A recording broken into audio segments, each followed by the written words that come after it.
you become your own existence clear, then you can read book, other things. They said it. Well, I tried reading it. So need to know more about that. And also the one of we call the master, the Deje Gawa, he composed one text praising the Buddha.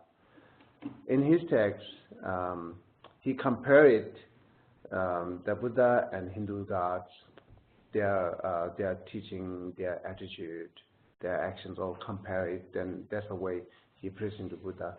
In one line it says, how much I think about non-Buddhist philosophy, that much my faith grows to the Buddhism.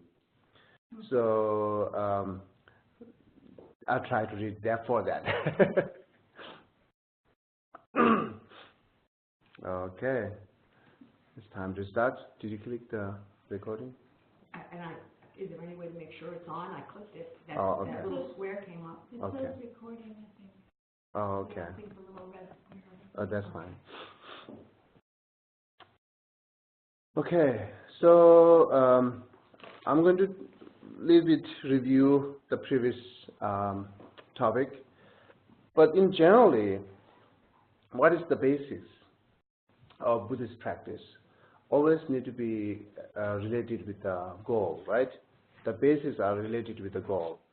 And then mind, consciousness things is one basis need to know about the Buddhism, because the Buddhism talks totally different than today's modern science, the consciousness things. And then karma as well, Buddhist talks it. This is the basis to achieve like a goal. And then previous life and future life, understanding consciousness is help us to previous life and future life. These other bases. And then the reality of each existing things, understanding it, that's reality or truth of each existing things, there's also basis. And also who practicing the person, how define the person is also basic. Knowing these things, the basics to relate it with the achieving goal. Need to know what the capacity of person, what is person, and then what is karma, actions, and then where we need to build that all those good quality, this because the mind things, how long it takes time to get goal, therefore we need to learn the future life and previous life. It could take a long time, it said it. And then if you don't understand like future life, previous life, then your mind might think, okay, I have to complete all this in this life, all these things. No, right? So that's all related. Understanding future life, previous life, understanding karma, understanding the person, understanding that the mental consciousness things, and then understanding what call that all this external and internal. The external and internal is also a basis to understand for achieving goal. So therefore, that's the need to know. That's generally right. But today we're talking more with the four seal or four mudra. The first mudra is all compositional factors are impermanent. This is that we're talking. And then where we're talking the compositional factor, then just bring as much as which is the compositional factor here. The person is compositional factor. And then forms are, external forms are compositional factor. Internal minds are compositional factor. And then the karma is compositional factor. So I picked up few important things, which are the compositional factor also need to know as a basis to achieve goal, right? In general, the compositional factor, go back to non-Buddhist philosophy, Tenant. The compositional factor means produced by cause and effect, also which is can momentary change or momentary decreases. Always combine it, right? Whenever we say compositional factor, same time you should know impermanent. There's two goals. There's two is exactly opposite of opposite side of one coin, right? Same coin. Good morning. Okay, so therefore, the compositional factor is more produced, part of this talking about produce, right? And then impermanent, part of talking more decreasing or changing it, but things same. Whichever produce it by cause and effect, cause and condition, it should be decreased, it should be changed, right? So therefore, as I said last time, the Charvaka, one of the Indian philosophy, and then I read the one book, also mentioning another one more the non-Buddhist philosopher there who also believe there are nothing cause and effect, nothing depend on cause and effect. Charvaka, and it's called Mimamsaka. These two are not accepting every things are depend on cause and effect. Most are not. But few are that, as last time I mentioned, like jewelry, these things are which is made by people, produced by people. These are few are dependent on cause, but most natural things, or every natural things, they think is not dependent on cause. It comes naturally. Even as I said, even like the flower which put put by the person, and then like a farmer's corn or wheat, which is related with the person's effort, but still they are not saying it's dependent on cause because it's more nature comes. That's I said it. So these two are not accepting that need cause and effect for every single things. And then other like non-Buddhist philosopher, Samkhya or so forth. There are few non-Buddhists there. So what the famous is what called Charvaka, Mimamsaka, and also called Nigranta, and then Samkhya, and then Visesika, and then Vaishnava. These are the famous Indian we call it six famous Indian philosophers. So, and then beside that, Charvaka and Mimamsaka, all others are talking about, yes, they believe cause and condition. And they also believe that most of things arise by cause and condition. But cause and condition not need to be similar. That's what we talked last time, right? No need to be same, similar. Similar means like potentially. So whatever result we needed, it potential has to be, and that cause has to be at the potential of that result, right? So similar means, that's what we talk. If you need a rose flower, you have to find out the seed of rose flower. You cannot find other seed, not have that. So that we call similar. But they are not necessarily think it's similarly because there are so many causes they accept it. It's not similar to the result. That this is the non-Buddhist to understand better to Buddhism. Few are not accept the cause and condition, and few are accept it, also not necessarily similar cause and condition. But the Buddhists need to be all this compositional factor. Buddhists, every existing thing is divided into two: permanent, impermanent, right? Or compositional factor or non-compositional factor. Two, you can divide it. Every compositional factor are impermanent. Impermanent and compositional factor are exactly same. And then all this compositional factor has to be depend on cause and condition. That's the Buddha said it. Also, few things we need to know about the cause and condition is saying has to be similar. That cause and condition and result cannot be separate. Like not same that result will be not same. So it need to be similar cause and condition, cause and effect. Then also talks the cause itself should be impermanent, not the permanent. This is important. Cause itself should be impermanent. And then also say whenever produce the result need to be more than two cause and condition. Just one cause cannot produce like any result. Need more than 2 or 3, 4, 5. So this is how Buddhists believe, right? Any cause need to be more than 2 or 3. One cause cannot produce any result. And then cause itself is impermanent.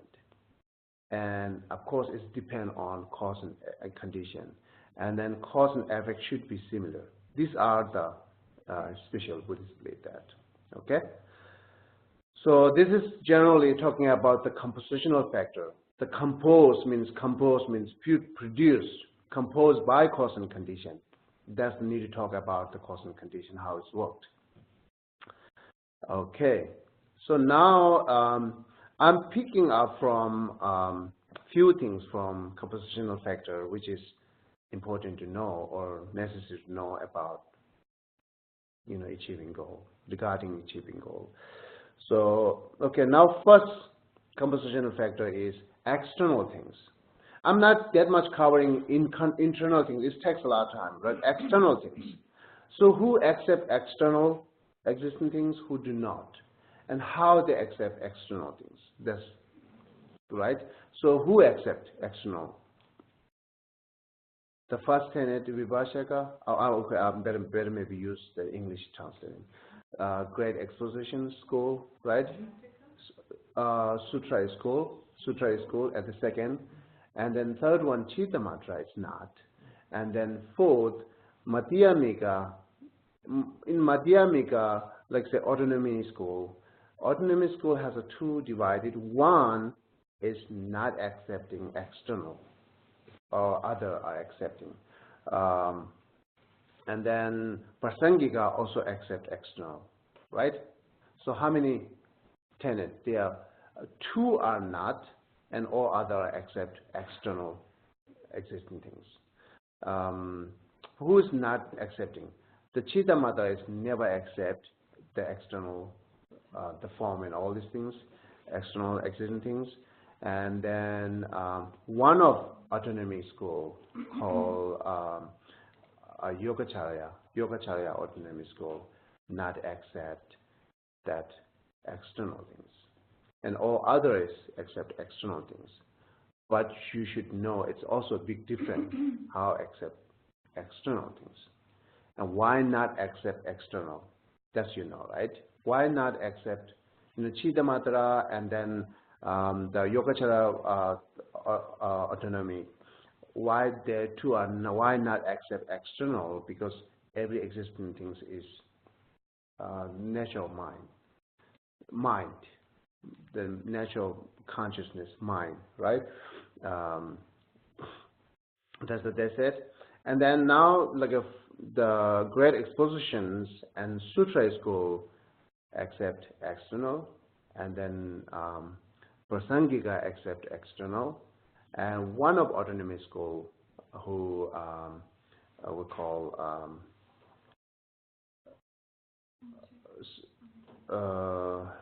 what do you call? Sutra autonomy is Santantrika, Santantrika. Yeah, this is what is translated in English. Sutra autonomy. Sutra autonomy, perfect.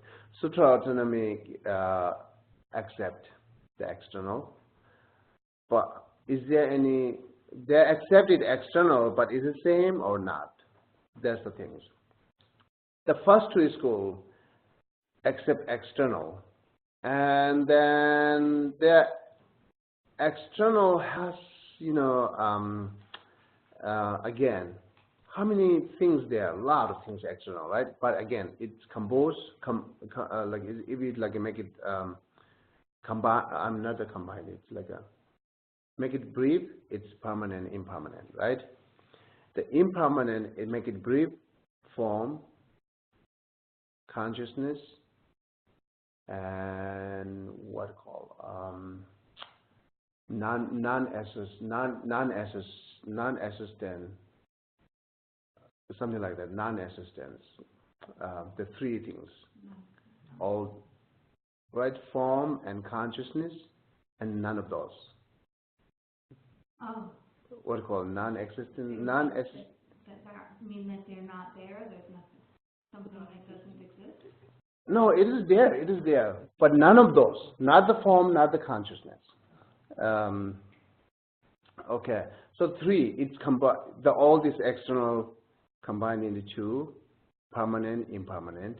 All impermanent combined into three: form and consciousness, or non-existent, something like that. Okay, these three.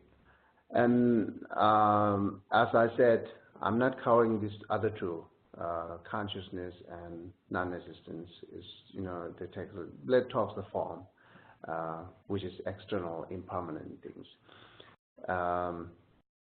What is the basis of form? And they said, okay, the Vibhashaka, right? The great exposition is what is the fundamental of form?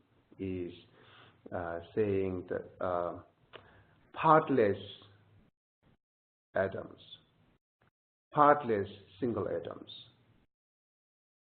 they accepted partless single atoms is the fundamental of all forms. And also they agreed that individual partless atoms. Individual means what it means here. Usually, how much is small atoms? Doesn't matter. It has to be like a 4 elements atoms together. At least need to be together. But they break it. Just the 5 elements atoms or water elements atoms. They put it separately. They accepted that. These are the fundamental of form, and this is different than Sutra school. Sutra school not accepted as like an individual single atoms, but they accept partless atom. They accept partless atom. And then Chidamatra totally reject this like a partless atom or single atom or whatever that external atoms is totally rejected because not accepted. And then look at the Madhyamika, what the autonomy.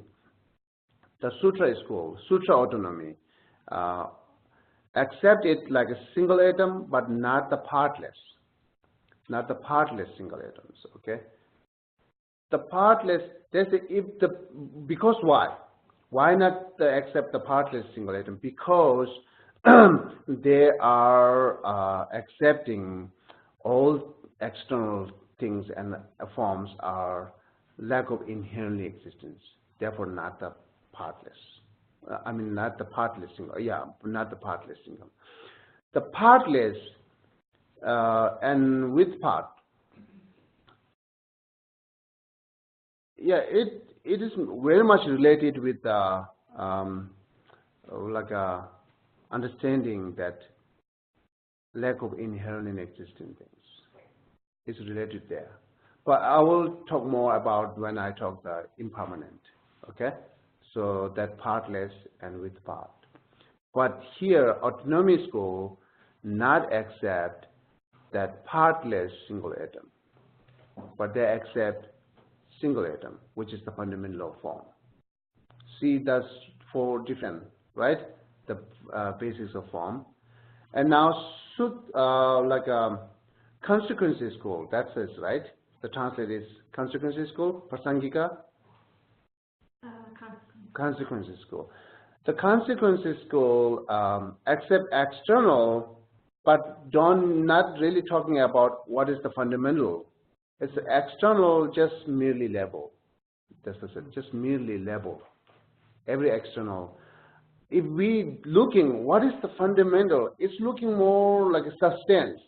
Whenever we look more substance, it automatically goes to look at that inherent existence. Need to be some kind of substance there. if something exists. That goes to accepting inherently existence, right? So therefore, the Prasangika, nothing said that substance or like a, because Prasangika actually accept that substance, but not that substance inherently, independently a substance, solid substance. They not accept that. So, but way big different to accepting external than other tenet. This is like everything is imputed, isn't it? Everything is imputed. Everything is merely label. So therefore, as was same that external objects or fundamental of form, everything is merely label. It means whatever like people research and found it, they accept it. The Prasangika accept it, like a consequences school accept it. But not accept as like a solid substantially there, right? Okay, this is the different things how they accept external, who accept, who not accept, and how they accept. You clear? Okay. Now next, karma. Karma is also the compositional factor. Karma is actually talks about cause and effect, right? It is dependent on cause and condition. How they accept karma. What is karma? That's the first question. Let's talk. The great exposition said karma could be form, karma could be mental, karma could be imprints. You know, they accept that karma is like divided into three: form, imprint, mind. Right? Mind. Mind, again, it's more, that mind more related with the intention. Okay? The intention is mind, consciousness. That's the great exposition said it. The next, Sutra is called, and Chittamatra is called, and that autonomy is called. These three schools are saying karma is nothing related with the form. Karma should be only intention or mind. They not accepted the form. You know what is mean form as karma. Let's talk back. Direct expositions, the saying karma has both the form and mental. What is the form?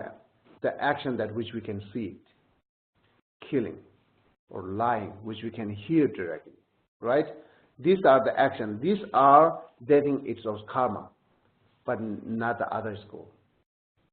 Not other school means like a Sutra school, right? And Chittamatra school and autonomy school are not accepted. Karma is form. They said karma has nothing to do with the form. But how about that? We see action outside, but they're not. This action is comes through by intentions. The main source is intentions. Intention should be karma. Karma means intention, right? That outside actions, which we can hear it, which we can see it, these are not really karma. That's what they said. The action, yes, but not the karma. Right? But Prasangika consequences will accept it as a form and both mental. It's like a first tenet school. At the point of that first tenet, Sutra, like great exposition school, the point of that looks like a great exposition tenets are much better than other three, right? Chittamatra and this and that. So, but whatever, that's the day how to define the karma, right? Some are saying just mental, consciousness, intentions, and some are saying both mental and form. The who agreed that form is karma, that action is karma, but they also agree at the next moment, I'm taking action right now, I lied. That's the karma, which people hear directly. At the second moment of light, that karma turn into the imprint. Because the action, the verbal actions not go continuously, right?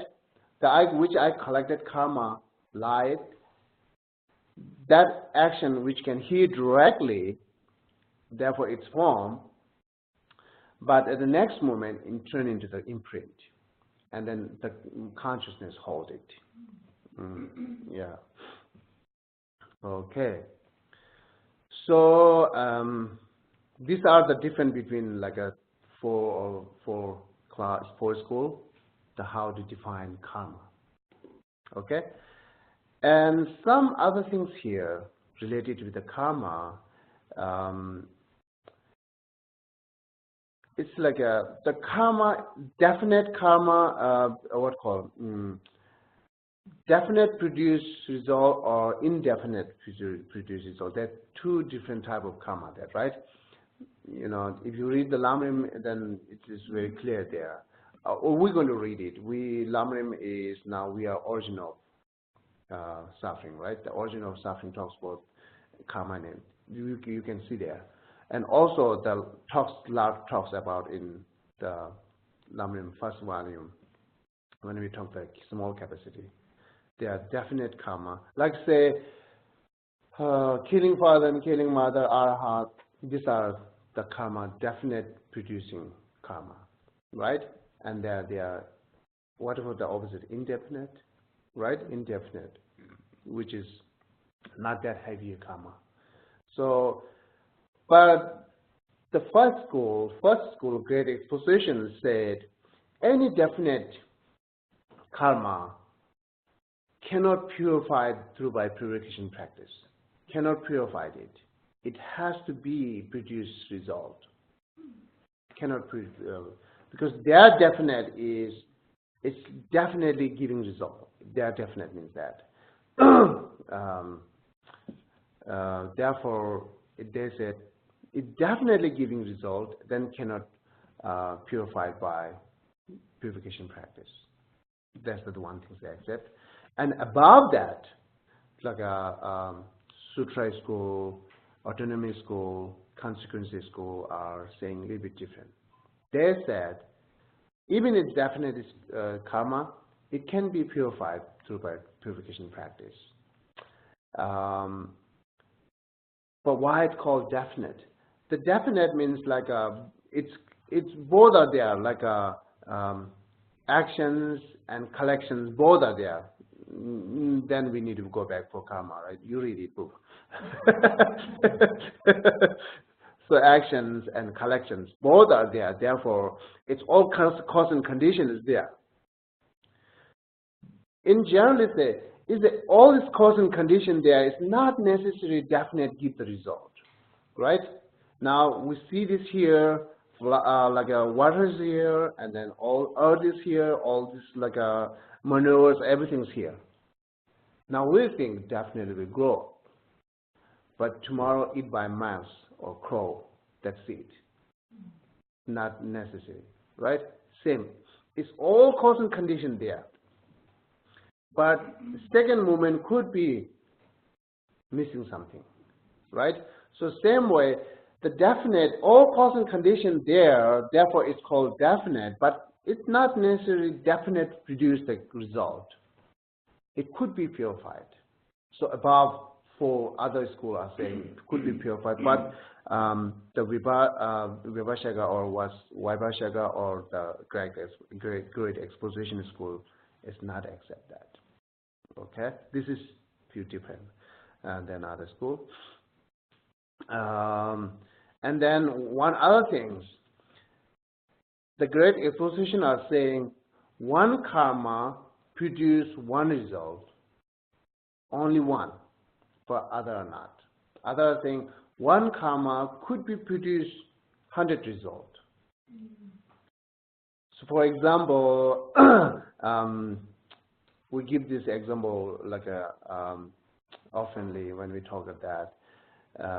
when at Buddha time, one guy, he used harsh word to the great practitioner, saying, "You are like a dog." It's like a blaming. And then, as the result of that karma, that person has to be take 500 times dog's rebirth. 500 times. One word, 500 times. So, but the first, the great exposition is not accept that. Great exposition, one karma should be one result, not the 500 result. But they forget about that. Last time I answered to Ronnie, the one result, one cause, right? 10 flower, isn't it? One seed of corn, 500 corns comes, isn't it? That's possible. You don't know. 500 corn? See, one seed. No, it's like say one seed, and then it's a one tree. There are two corn, and one corn has a 500 seeds, like this piece, right? But when put in ground, it's only one corn seed, but it produces 500 similar like this, and then 1,000 if you have two. So it's possible, and look at the external things. Same way, the karma works that way. That's the great exposition does not accept that. This is one thing, it's different. And Sutra School, it says some commentary, but still I'm thinking on that. Sutra School accepting karma and mental abolition is not conflicted.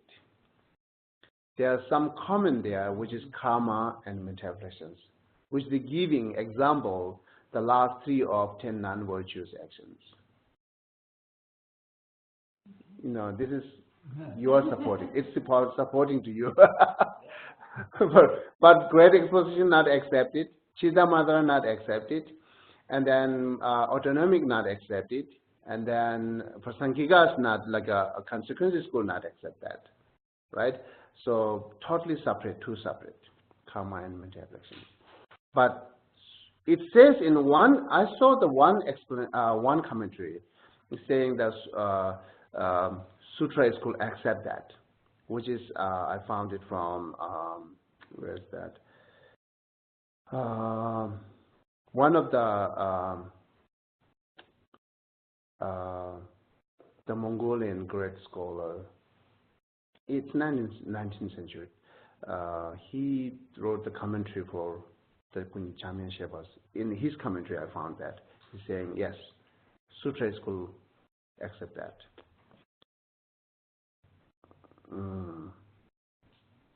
Okay. So that's the things.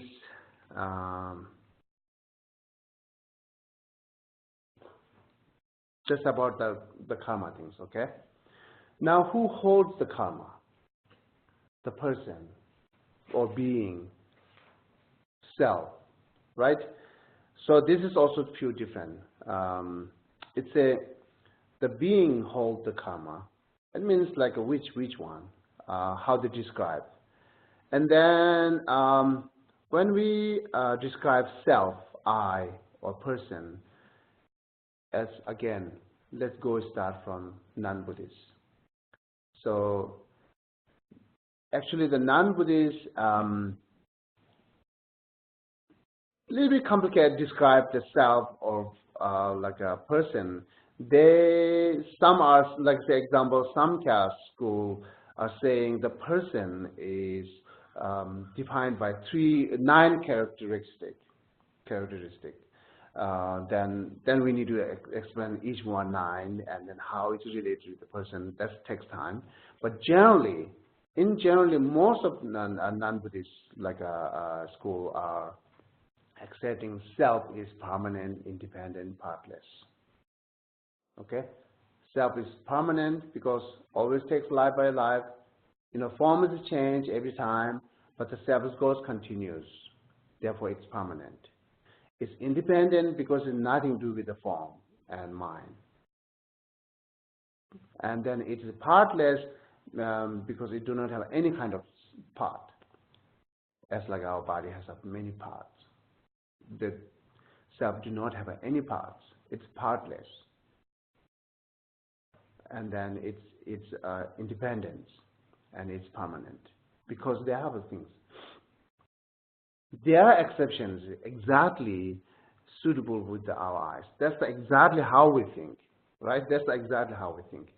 And then look back to the non-Buddhist, the first school, Great Exposition, you know, that it has 18 subdivisions, isn't it? It has 18 subdivisions, and few of them are saying self is it's like a literally translated says speechless. They define self is speechless. What does it mean? Right? They cannot say self is form and mind. They cannot say self is not form and mind. Therefore say, okay, self is not the form, self is not the not form. We say, I cannot say it's form, I cannot say it's like a not form. Therefore, speechless. Is it speechless? There's no word for it. No. Oh, thank you very much. No word for it. So, so that's how they accept it.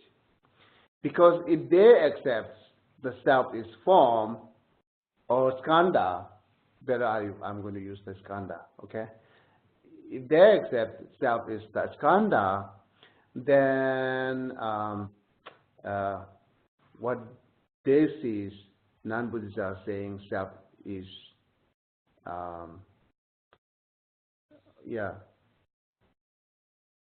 okay, if self is not skandha, then what they see the fault about non-Buddhists are saying self as not related with the self is independent, right? Not related to it, nothing to do with the skandha. It's independent, right? So they see the fault, therefore they cannot accept as self is not the form. Self is not the skandha. Also, they cannot accept that self is skandha. Therefore, there are no words. That is how we can say it. The no words, self. Indescribable. Okay. It goes better and better. So, indescribable self. Okay, that's how they say it. You know, and then also they're saying, yes, self is not imputed, it's not the substance. It cannot say it's imputed, it cannot say it's substance. Also, they say the self cannot say it's impermanent, they cannot say self is permanent. Therefore, indescribable self. That's what they accept it. It's kind of like a middle now, right? Not totally non-Buddhist and not totally Buddhist. It's kind of like a middle. That's how they accept itself. What? My brain just scrambled. But if it's none of those things, then how do they know there is one? Like if it's something there, but cannot describe how I describe it. Cannot describe it. If said this is, there's some problem there. If it said that, is some problem there. So therefore, they're indescribable self. That's what they accept it. Does it have a function? Function. It is functioning. How would they describe function? It is functioning exactly how we think it. But we more digging, what is this? You know, we are not going there. We are not going there, what is this? But function is the same how we think. Our actions, everything, and life by life, exactly the same. But when you look at what is self, more deeper way, that's the problem. Like each Tenant talks different, because we are never thinking that way. What is self? We are never thinking that way. So if you think more that way, then you will understand what Tenants are saying now. This is problematic because it's functioning. Then all functioning things are impermanent. It is impermanent. But here, it's not impermanent or impermanent. That's the complicated. That's the conflict for them. That's the conflict for them. It's not impermanent. It's not saying it's not impermanent, okay? Yeah. But it's not saying it is impermanent, indescribable, right? It's not saying impermanent. Okay, that's the one of like a few of like the great expositions. Good morning. Great expositions. Tenant school accept that.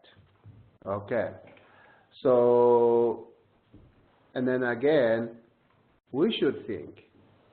We should think. I think if we think carefully, we might think same. We might think same. You know, it's not really surprising. We might think same. Okay. But other few other great exposition school are saying, okay, collection of 5 skandha is self. The collection is not saying individual each 5 skandha, right? The collection of 5 skandha is self. That's what they said it. You know, first, you know, that's just get it in your mind. So because we don't have a time for explain each one why they accept that, but just get it all this information in your mind. But times comes, you know, you have a question why is it that? So, but they accept just collections. It's not the each form, not the form, not the feeling, not the compositional factor, not the discriminations, not the consciousness, but the collected of these all 5 is self, which goes to life by life, which is holds the karma. Okay, that's the self. And then and other few the great exposition school are saying just one mind is. It's not saying which mind, but just one mind is who accepts just one mind. You know, they are not saying the 5 consciousness, 5, you know, 6 mental consciousness, 6 consciousness. They are not saying that, just one single mind, one single consciousness. And that consciousness, when you look at it's same as like if you put one monkey in your house, sometimes look at the window, sometimes look at from door, sometimes look at from top, sometimes looking from under, you know. So this is how the one mind functions with the all 5 consciousness. That's what they said it. But that one mind is that consciousness. I mean, like a self. That's what they accept. But each who accept the self, they are saying they are follow or they have something to quote from Buddha's teaching.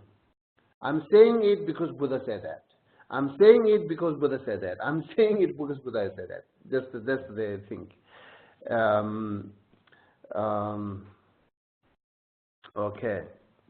I think one complication is here.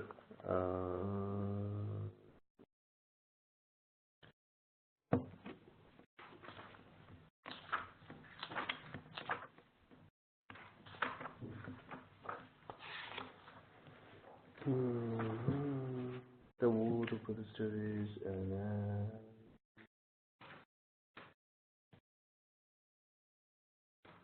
all component assistance on the path.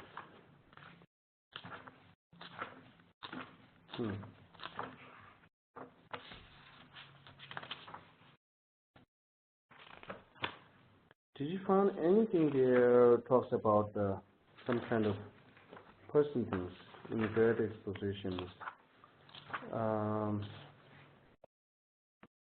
Contaminated and uncontaminated, then what? So I'm trying to find that some great exposition how they accept that self. It's here, I think. Other the 3 time, okay. All comparative phenomena necessarily impermanent, but sorry. Oh, okay, 181, right? Oh, you mean main mind is the consciousness apprehended in the given rule? Yeah, these are the few, and then one thing here.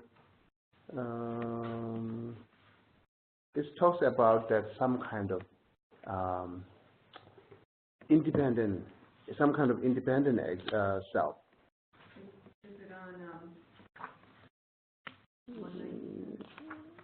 Sorry, 196? 196. Maybe. Okay, 196. Where is it? Some of the five Samithya sub-school assert that all five aggregate are an illusory of persons. Yes. What about page 175? But yeah, okay. Well, what is page? 175, I know from last time we went through this, there was a table we came up with based on, that's the only reason I'm asking, page 175. Mm-hmm. That talks about self? It's not. No. But you read it here. Okay, it's there. So some of the great expositions are school are accept that self is independent, but still we're doing a lot of debate on that. I'm not clear on that because even like a scholar are explain two different. Okay. So whatever here, some are accept self is like a just collected of all these five skandha. Some are accept like a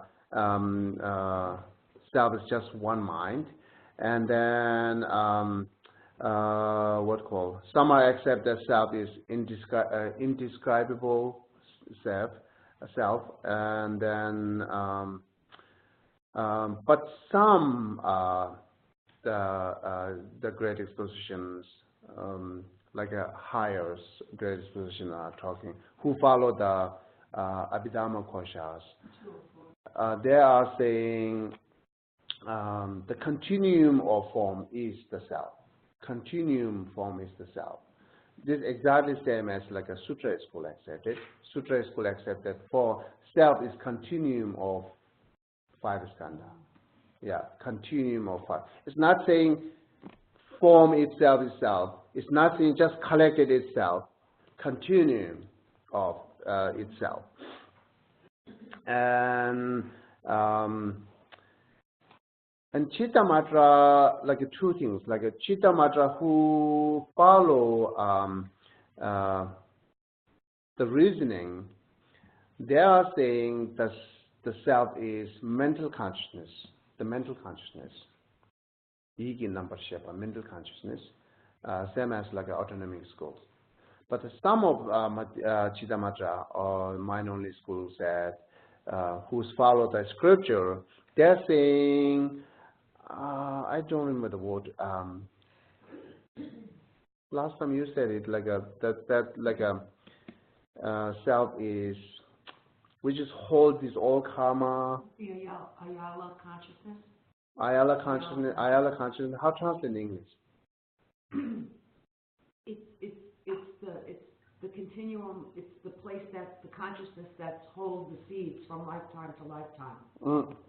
Yeah, actually, the consciousness, this different type of consciousness that accept it. Right, not it's like there's those eight consciousnesses. Yeah, eight consciousness. One of those. Yeah, when you look at the eight consciousness, usually in general we keep saying the six main consciousness there, right?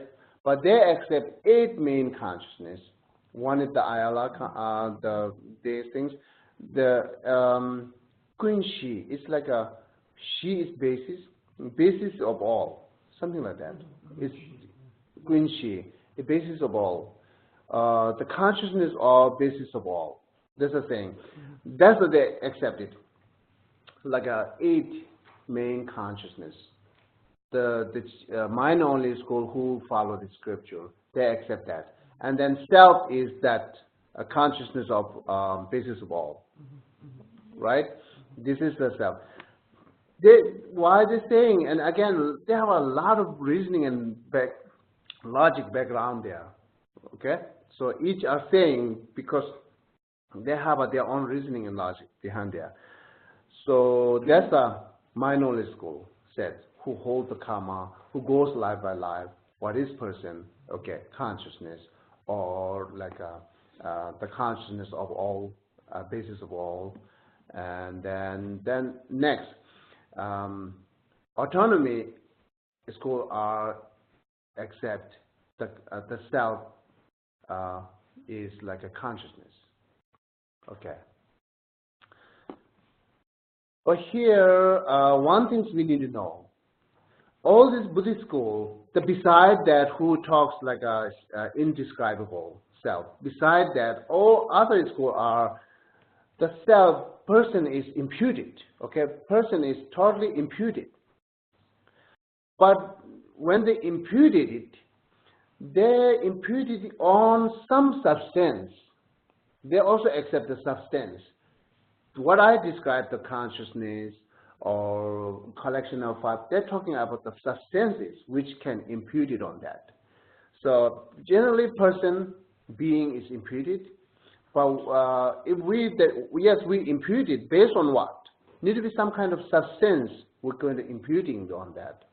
So the substance is, some are saying there's collected of five skandhas, some are saying just one mind, some are saying continuum of five skandhas, some are saying mental consciousness, some are saying consciousness of all bases. These are, the substance which can impute it. So, but, the person is just imputed. Therefore, knowing it, person is imputed, is allowed to help us to understanding selflessness. So therefore, Lama Tsongkhapa mentioned it, the selflessness and emptiness of form, emptiness of person. You should meditate first on emptiness of person, because easily understand, because it's you already is in your mind, it's some kind of imputed.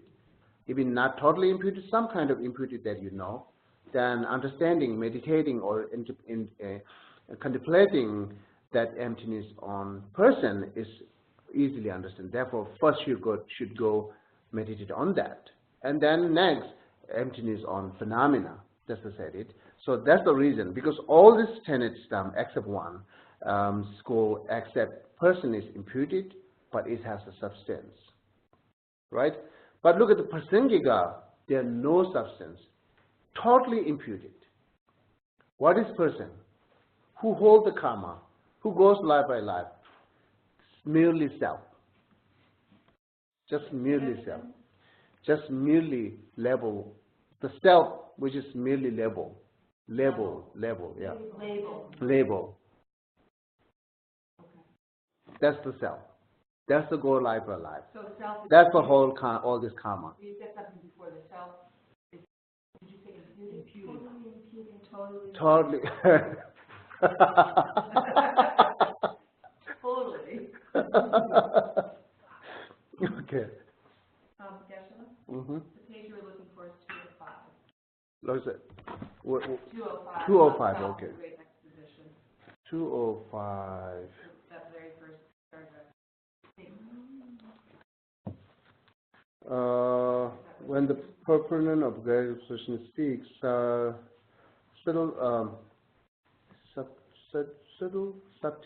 self of person. They mean a person that is in having criteria.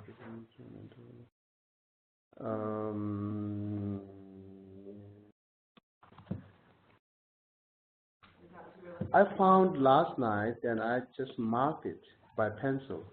Why am I not finding it? Maybe it's not, I'm sure it's not dream. It's not my dream. I really did it. That was in it. Yeah. Definitely it's not my dream. I did it. But why I'm not finding it, that's the surprise.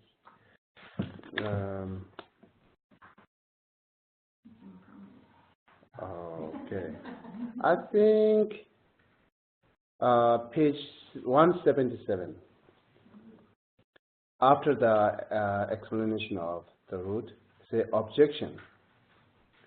In that case, the Vatsiputriya is one of Great Exposition School subdivisions, okay? Sub-school, it says the sub-school of Great Exposition School. would not be proponent of Buddhist tenet because they accept as a self of person. Atma, that's the thing. Answer: there is no such fallacy because the self that they accept is a self-sufficient, substantially exists self, whereas the selflessness of the four self refer to the substance. Just read this and then this is one kind of have a debate on that Vatsiputriyas, how they accept self. It's a little bit. Some are saying they are Buddhists, but their view is non-Buddhist. Some are saying they should be totally both view and person of Buddhist because if they not accept the four seal, they will not become a permanent of Buddhist tenet. Therefore, they should accept. In the four seal, it says selflessness, so they should accept that. This is the confusions between this. Just letting you know that one complicate there. Okay, these are the who hold the self, karma, and who goes to life by life, and who is the person, right? The prasangika actually is totally imputed. The self is totally imputed. If you're looking really the pointing things, if you're looking some kind of basic substance, then you're still thinking independent exist. Independent exist. Right? Inherent exist. It comes from own self. So therefore, self, if you not analyze it, self is there, function at everything, exactly how we think it. But when we analyze it, what is self, you will nothing to found it. Only you found the concept. Only you found the concept of self. Therefore, better accept what is self, just merely label. That's the self. Okay? Yeah, okay, you can ask questions there. But you are clear, right? We talked regarding compositional factor. We talked regarding the compositional factor, then next we talked the karma, right? And then next, we talked form and karma, then now we're talking who holds the karma. These four things. Okay, what are your questions? Okay, so I have two questions. Are you opening it up for questions? You want me to be quiet? Yeah, you can ask questions. Because I'm more than happy to be quiet. So I understand that there's no self, but what then is consciousness? Because our consciousness continues based on karma. Isn't that some sort of... It is self. It is self. Consciousness is self. That's what I'm explaining. One tenet school accepts consciousness is self. What about the Sangika? Nothing. Nothing? Nothing, just merely level. So then how would they explain then karma in terms of rebirth? If there's no self, then how does your karma carry from It's not saying no self, okay? It's not saying no self. Self is there. But what is self? If you look at more deeper way, the self is merely level. That's the self. Okay. So just first we get it. You just observe these things out, okay? You just get it, that concept out. And then because explanation is of, it takes a long time to that, So just get it. Prasangika are the consequences school saying self is merely level. Who holds the karma, who goes life to life. Okay, so karma is merely level, Buddha is merely level, you are merely level, and then travel is merely level. These all external things is merely level. What is on self there? What is independent there? What is substantially there? Nothing there. That's the said it. So this Prasangika... Just Prasangika said that. No, I understand. This Prasangika... believe in consciousness.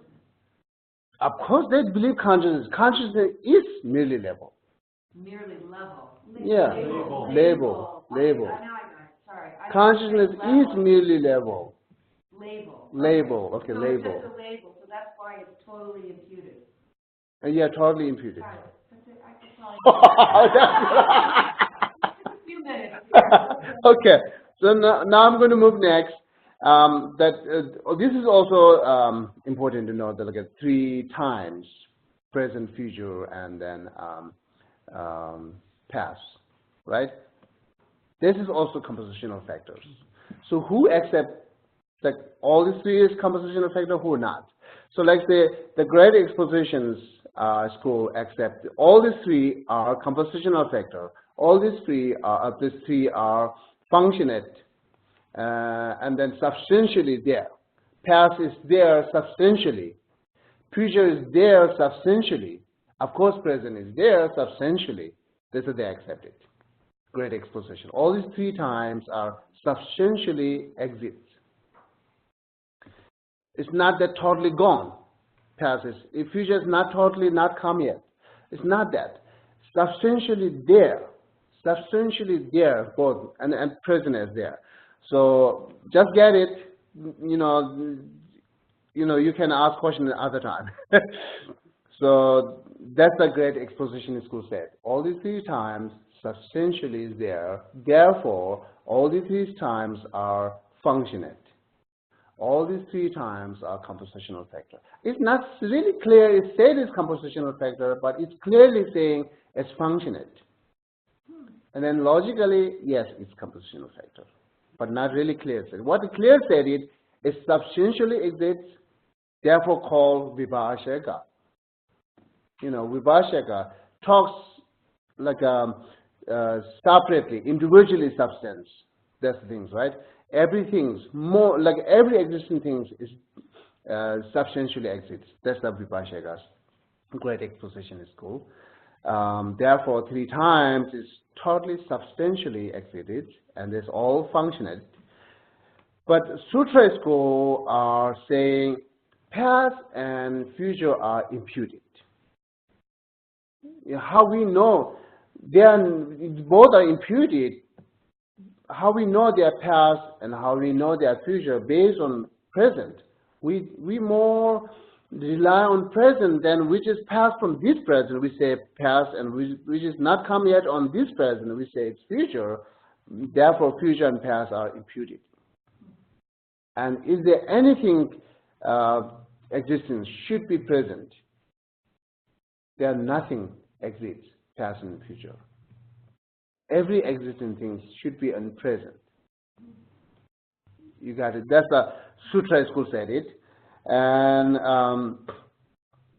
okay.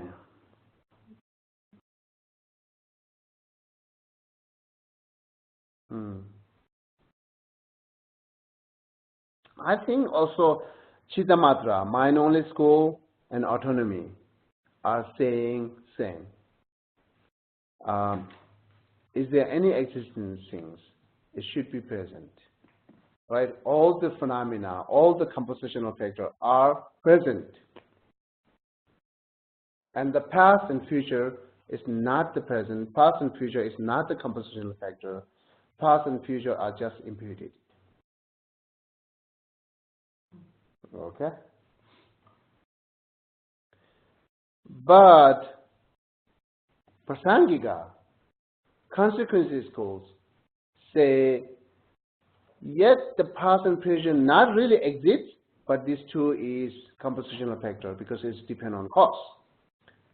Past is depend on cause. Like I said, death, die. Death is past, right? Now death is like a past of that person. But death is the cause by something causing conditions brings to that death. So this depend on cause and condition, therefore it's the compositional factor. Future is same. Depend on cause and condition, therefore it's compositional factor. So they are not thinking every compositional factor should be present, right? But this is big different than great exposition. They are not accepting past and future substantially exist there. They're not accepted. Also, they are not accepted. Past and future should be present. I mean, like every compositional R should be present, not accepted. Right? So, okay, this is the different, the four school accepting the time period things. You're clear, right? Now, like doctrines or teaching, the Buddha's doctrines or commentary on teachings, how they accept it is different again. Okay? Yeah, I think great exposition, I found it here. Look at the page 202. The word Buddha and treatises are both asserted to be entities that are collection of the letter, stem, and words. They are accepted as generic image of sounds. Page 202. You see that? This is how they accept, great expositions accept. It is what it's called. This is like both assistants. Therefore, one wonders whether it is system matter and non-associated compositional factor. Okay, that's how I like it.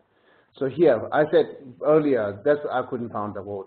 Form, every compositional factor are divided into three: form, consciousness, and non-associated compositional factor. Here, non-associated compositional factors. You see that? Mm-hmm. Okay, give example. What is non-associated compositional factor? Right? Time is non-associated compositional factor.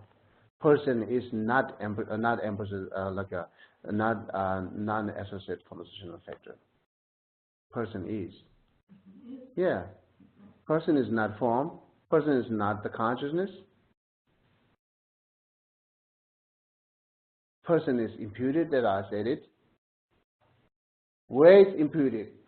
Some consciousness, their substance. You have to make clear that otherwise you will be complicated. So person is imputed, as I said it, right? All these Buddhism Tenant school are accepted, except one. Persons are imputed. But where it's imputed, they should have some substance, except Prasangika. A Prasangika, no substance, just merely label.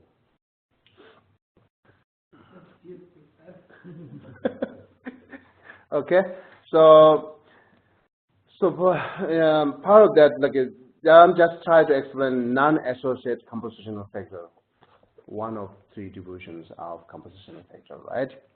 And then example, we'll try to give it person and time and direction as well. Okay, so there are things, this what called the Buddhist teaching, and there's all this commentary, treatises, right? Doctrines are non-associated compositional factor. They are not saying it's sound. Teaching, they are not saying teaching is sound. Right? What do you think? Teaching is sound or not?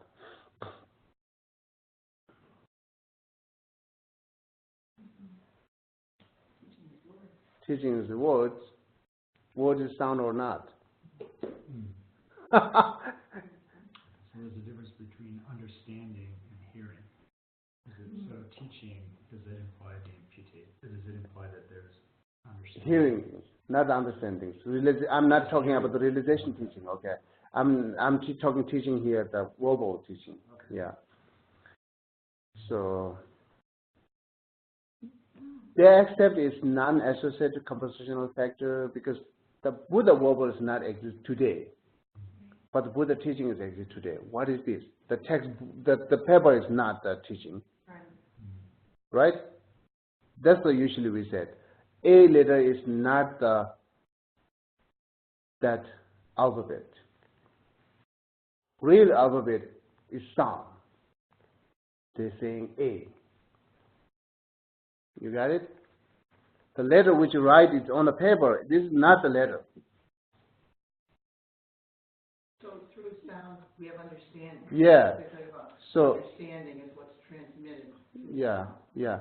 So really letter is not change it, right? Never change it.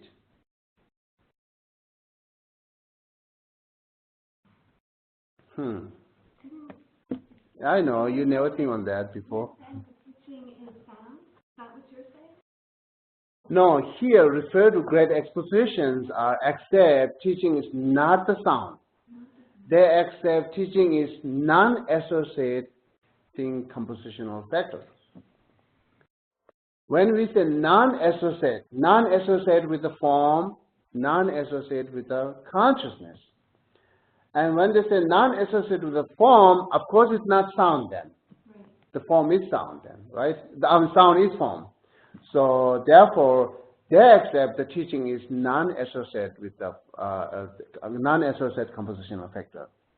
The part of that I try to let you know that what try to understand this. I just let you know what is the like a alphabet letter, right? They picked up the one A. What is the A letter? I'm writing here A. Is this A letter? Or what I say here, A is the letter. Which one is the letter? Is it my sound it or was I write it? You could say neither one because both are just signs towards the Okay. right? If neither it, so definitely not the letter. Here I will write big, I can say A. I write small, I say A. And very big, you still say A. The shapes are changed. Capital, small, right? Shape, but still A. The letter should be accept more than what we see from our consciousness. This is change. A is never changed. Therefore, A is. That's the we young kids in our young kids. They know. Okay, the sound is letter is our alphabet is not the letter is not the shape. The shape here is like a representative of our sound to let them know it, right? So the real letter is like a sound, A. But if you say the letter A, and then say Janet says the letter A, it's different sounds, but it has the same meaning. How can you say the sound is the letter? You can say, no, you can say that, okay, your pronunciation is not good.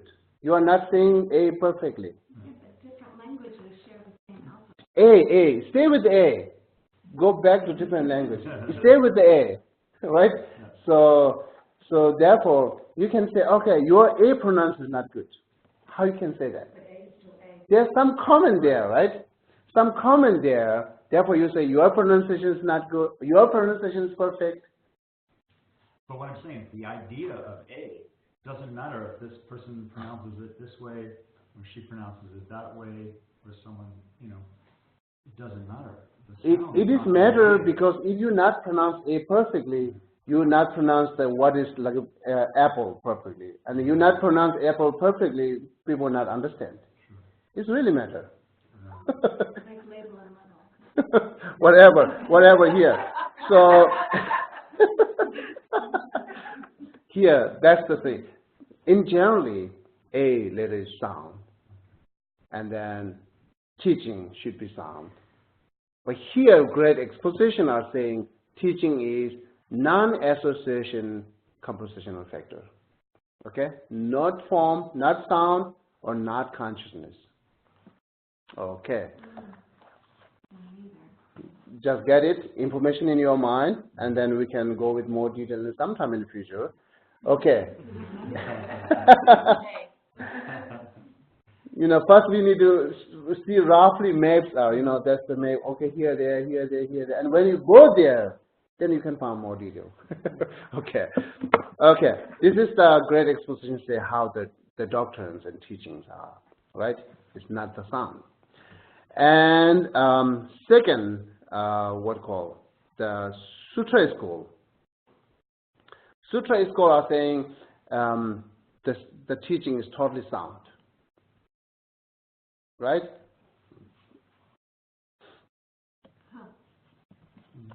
And we do a lot of debate on that, even say totally sound. So a letter in your mind, not say it comes in your mouth, just thinking a letter in your mind, is this letter or not? And how come it's become a sound, but it's not come yet? This is just where we debate it. We a lot of debating on that. So anyhow, that's the Sutra school accepted. All teachings and commentaries are sound. Okay? And then here, Chittamatra. What do you think? Chittamatra says everything is mind, related to your mind. Nothing external there. No external sound there. Right? But sound is there, but it's not external. It's your mind. So therefore, your Buddha's teaching, commentary, which is in your head, is related to your mind. Right? Different from consciousness. What's that? Different from consciousness. Mind's different. Therefore, it's complicated. The Buddha is teaching here. When they get it, they are not getting from externally. When we receive teaching, some teachers there, verbal is there, and then I'm like a listening here, like a two subject and object, right? I'm listening here. It's totally external there. And then we have to accept your voice is your voice, not my voice. But Chittamatra, your voice, when I hear it, it's become my mind reflecting to me. It's not that I'm hearing from outside. Exactly the same as Buddha teaching. I'm not hearing from Buddha outside. I hear it, and then that my mind projected some kind of teaching there. This is the Buddha teaching. Their Buddha teaching is it's the imprint of my mind. That's what Chittamatra says. It's not. It is sound, but it's not the sound which is Buddha's comes. It comes from Buddha's speech. Not that. It is my mind. But what comes from there is condition to let arise or reflected my mind on that. So it's condition. But real teaching is just my mind. Okay?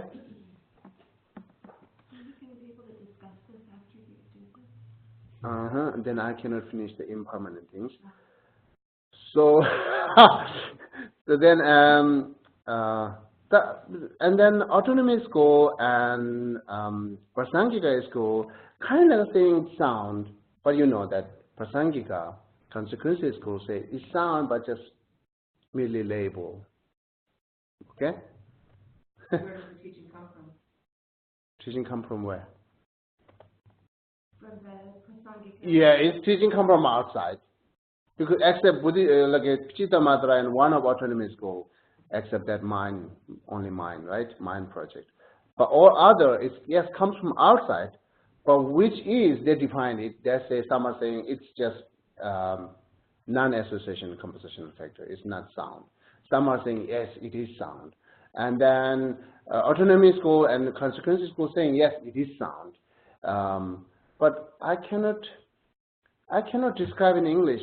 There's sound, but we say da rang tempa and da. Da is sound, and da rang tempa is kind of like it's like some kind of inherently sound. That's the difference between like a Sutra school and then autonomy school. But I don't know how I can explain it. Is it a combination of sound and mind? No. So, okay. That's, but the consequences school accept that teaching is sound, but it's merely label, right? Okay, this is the part of their teaching. What do we talk today?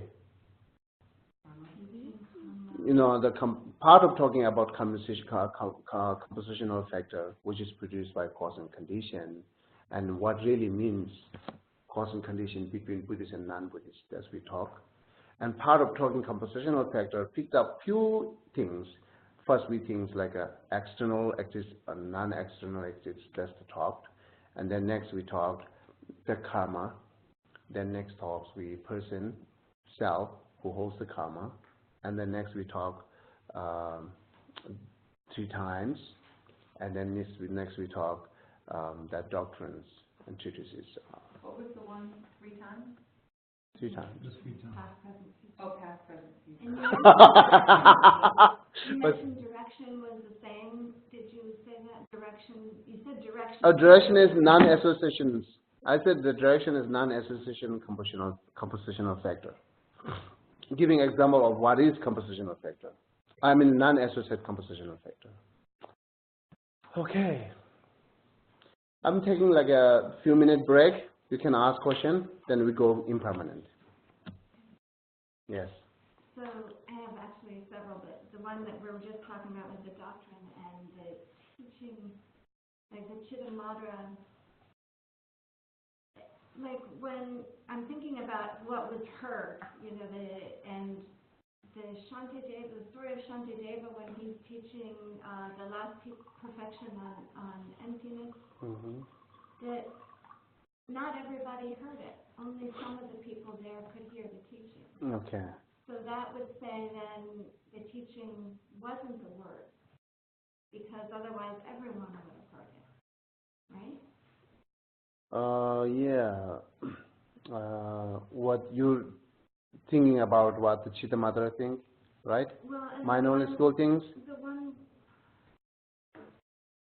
yeah, the no external sound, it's your mind. Yeah. The Chittamatra, right? Minority school, okay. Because otherwise everyone has heard Shantideva's teaching on it. That's the one thing. And other things they're saying, even teaching is same, you hear separately. Right. You hear differently. Right. Isn't it related to your mind? Yeah. Isn't it your mind that's associated? Yeah. So does Prasangika agree with that? No. Oh, why you? She just look like upsetting. Yeah, I know. No, because it makes sense to me. Okay. If this makes sense to you, then I will let you know that. The Buddha teaching, right? We're just talking about emptiness, right? Yeah. It is that not comes from Buddha's speech. It's just your mind, how you can accept that.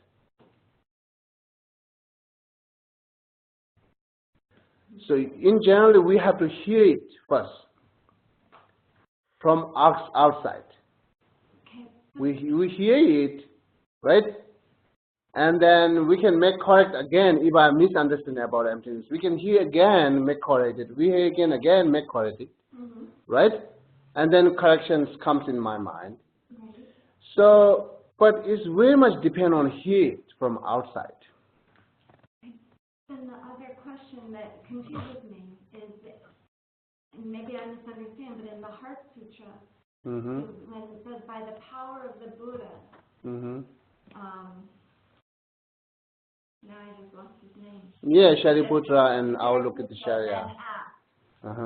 The Buddha didn't talk to him verbally because the Buddha was in his meditation. And so by the power of the Buddha, Shariputra asked Avalokiteshvara. What power? That's what we need to know. Yeah, so if it wasn't What power? what was it?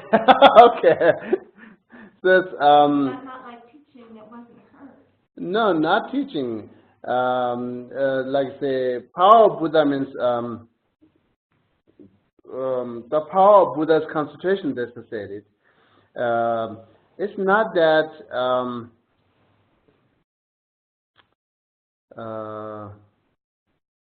pops up in their mind. Like say, Avalokiteshvara is who answering, right? Right.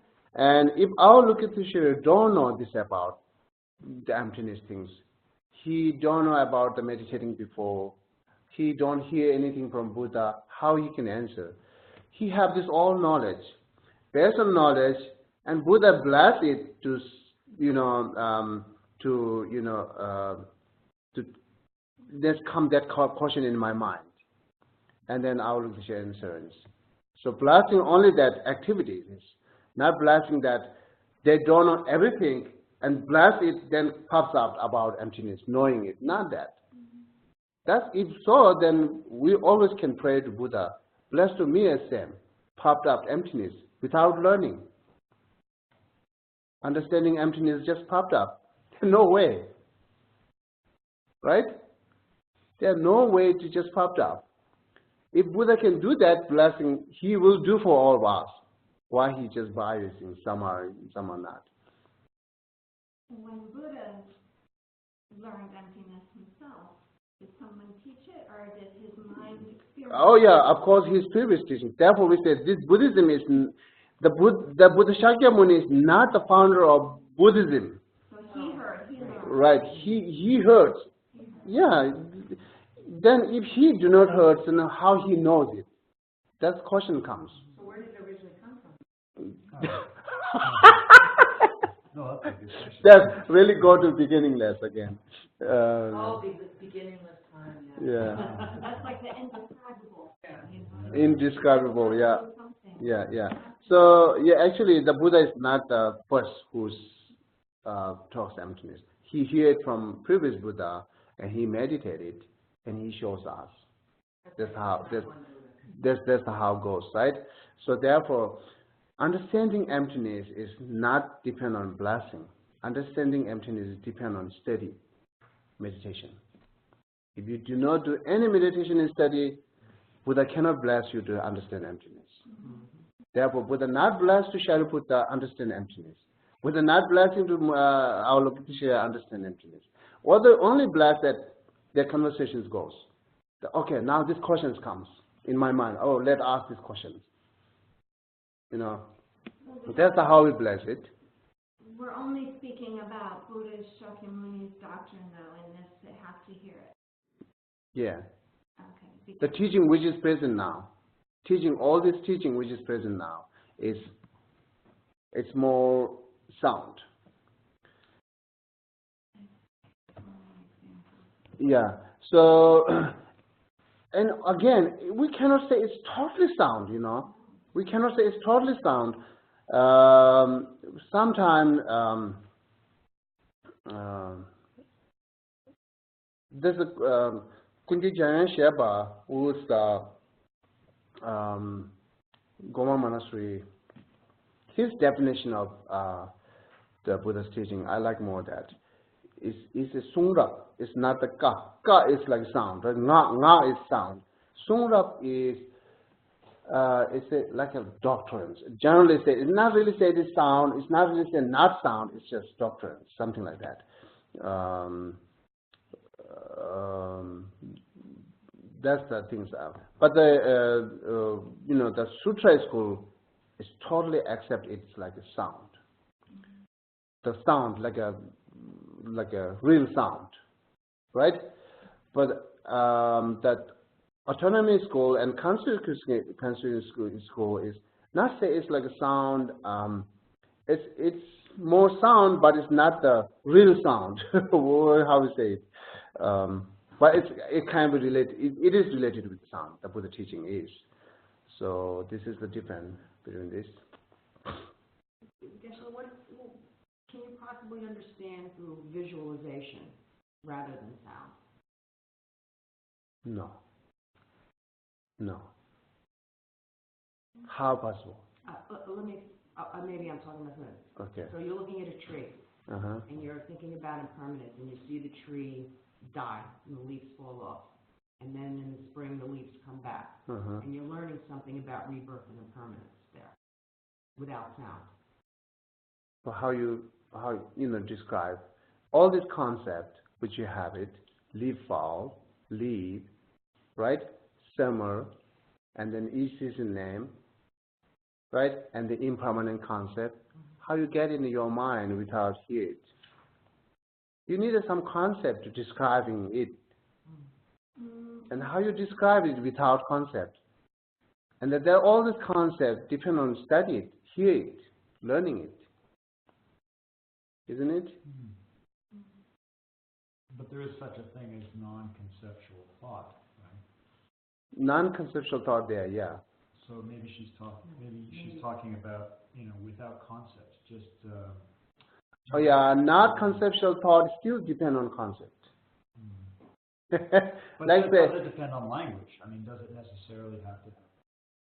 No, it's not. We're not saying it's language. Not conceptual thought is seeing everything directly without image. Concept bring you real and image. Who see through by the image, we say conceptual thought. Who not see through by image, who sees it directly, that is non-conceptual thought. But still depend on concept. Identifying emptiness, understanding emptiness depend on concept, and that's the let you see emptiness directly. Without that image, you will never see emptiness directly. So maybe this is continuing here. Maybe we learn by logic. We learn by that still informs us through concept. All this concept still requires. Yeah, right. Conceptual thought. Yes. But is it based on language or not? It's based on language, of course. Yeah. I think based on language. I guess what would it, if it's only sound, then how would people that are deaf be able to learn? Good question. And guess what? What about the stupid guy with the broom that got enlightened? Where's that? There was a story about What's a his guy, name? the monk that was sweeping. He didn't know anything. He was. Oh yeah, And okay. then he became enlightened. Yeah. So you all getting better and better. That's good. That's good. Okay. So first let's talk to her, like what she thought, right? If not sound, then how can hear the depth? So therefore, we said learning and study or practicing Buddhist teaching, you need it's talked in like when we talk human leisure and opportunity. Leisure and opportunity, like what is leisure there? And then what called? The hell beings are not leisures, even they have all five senses, right? And then who never hear the Buddha's Dharma, they are also not leisures, right? So we not count it as leisures. Human leisure and yeah, right. Well, how is it? Leisure, leisure. Both are correct. Both are correct. Yeah. Okay. Okay. So are you saying someone that can't hear is living in the human realm, but it still has a form of samsara? Of course, form of samsara. Even we have all five senses. We have form of samsara. That doesn't matter. But they have a less leisure and opportunity to learn. Because of the Yes. That's the said. That's the said. Yeah. What it mean? Yeah. What it mean? The same. Like even like people don't have all these five senses correctly function it. They have a more leisures. All the five senses not correctly function it. You have a less leisures. But you could teach me by hand. Regarding emptiness, even verbal cannot teach you. Right. How can hand? No, but the same way that you have words, you can communicate words with sign language. Yeah, sign language, that's true. But can sign language teach them all this pattern, bhumi, impermanent, emptiness? No, but it can. Yeah, no. But Then words can't teach us all either. sorry. But words can't teach us all either. We have to. Better than sign. No. Is not? I see them the same. Okay. You should look more real. Look at back, research it. Yeah. How much we can learn through by the sign actions, I think if you had sound and lost it, then that might hold true because you've experienced sound. Where you that's possible. That's possible. You're going jumping here and here and here. That's okay. But here, so you should research that how much we can learn through by sign, how much we should learn through by verbals. You should research on that. Right now you're thinking more as a same, but let's go more research and then see what's happening, okay? With sound, I think you could get more inflection. I'm not saying they're the same, but I'm saying that you should still be able to learn without sound. Well, you should be able to learn through reading too, right? The word. Yeah. But you need to have a teacher.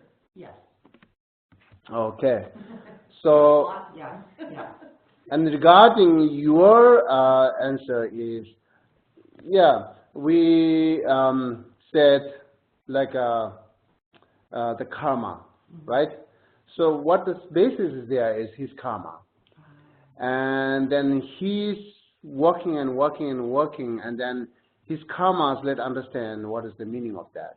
So his karma is, again, what is the part of karma? That's what we need to know. If you study this life, a lot of things, and next life makes it easy to understand that part. You know, when teachers say one time, you get it. Oh, okay. Sometimes teachers say 10 times, still not get it, right? That really shows the karma. So in the next lifetime, this teaching should be a little easier. Easier, yes, yeah. Special tenant for you.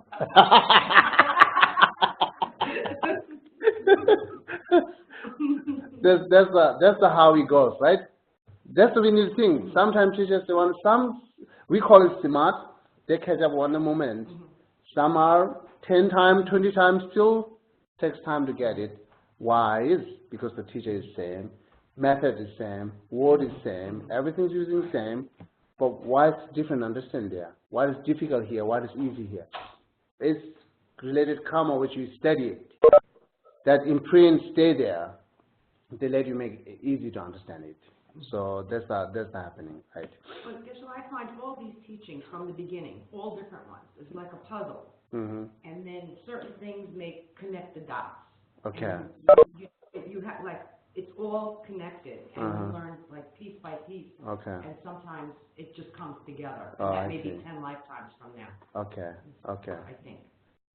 10 lifetime or next lifetime, never know. You never know. So that we need to try to study, store it, and also need to try it next lifetime be born, be human or some higher realms. That's also need to try, right? And continuously need to try nirvana or whatever, right? Okay. So the part of impermanent. This is one is fundamental basis of Buddhism, all this path and result. And then go back to non-Buddhist school, how they accept impermanent. They accept sometimes the permanent and impermanent common things, the common of impermanent and permanent things. This is a little bit complicated to understand what really their definition is. Like say soul or self, they say soul nature is permanent, but its function is impermanent, its activities are impermanent. And then Shiva is permanent, which produce things are impermanent. So there are a lot of accepting common impermanent and permanent. This is not a surprise for me. When I spoke with the Finzog, and then he hear from someone is saying, we are impermanent when we die. Until that, we are permanent. People think this in real life. We are permanent until we die. And when we're dying, it's impermanent. That part is impermanent. But right now, we are permanent. And that's what they think. Same way, here, non-Buddhist school are thinking here, common of permanent and impermanent. So self. Now, it's talking about here, self is related with the permanent while it's remaining. It's impermanent when it's die. Self is both permanent and impermanent. You said it, right? So, if you use the logic, really difficult to find. If it is impermanent, maybe not permanent. It's permanent, cannot be impermanent. So we have not found that common permanent and impermanent. Right? But forget about non-Buddhists. That's the real life. People say that when we argue, they said it. Okay, we are permanent. until we die. Because we're remaining continuously. But we are impermanent when we die. Therefore, I'm impermanent and permanent both. That's exactly people think it. And it has some reason, it has some meaning. When we not look at the deep, just roughly, yes, it is. So that's exactly how they talk common, impermanent, and non-impermanent. But Buddhists never talks common of impermanent and non-impermanent. So if common, then it's very difficult to find the definition of impermanent and permanent. Cannot say, the definition. So that's the things. So the Buddhist is saying all this remaining are, go to life by life. There's one thing, self, soul. They think permanent because it's go to life by life, life by life, life by life, never end. That's what they think. Therefore, it's say permanent. So what we're thinking is, that means like Buddhism thinking is, it's remaining here right now. We see it still is impermanent. If not impermanent, death will not come. Death comes because it's impermanent. Your birth is impermanent. You are remaining as impermanent. Therefore, death comes. If not, death not comes. Giving an example here, 1 year decreasing is depend on decreased month. Right? Moment changing month. Month is decreasing depend on week. Week is decreasing depend on day. Right? Day is decreasing depend on hour. It depend on minute. It depend on second. And then go more break it the second. Then nothing you can see that not moves. Some remain there. You will not see it. I'm talking generally Buddhist. I'm not goes to the individual each tenet school. In generally, the Buddhist talks impermanence. Every moment change, moment decreasing, moment destroying, right? If not, it's not changed years. How years change? The year changing is really depend on second changing. Isn't it? If second is not moved, day is not moved, week is not moved, month is not moved, year is not moved, and remaining forever, right? But all this depends at the second. Even the second breaks is like a 65 time period. And then one still not remaining. It's moved. There's nothing to found that remaining it. It's moved. It changed. This is important to know about the impermanent, about that Buddhism. Therefore, difficult to accept is remain until death, then impermanent comes suddenly, the death. It's impossible. Because the death comes because it changed when we're remaining it. If we're not remaining from birth, and then death not comes. And one other thing, what they're thinking is, the death causes suffer than birth.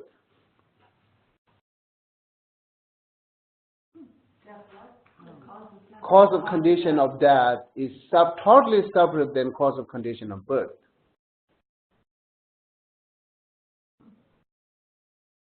That's what they think. Some Buddhist are thinking it. But the higher Buddhist are not thinking that way.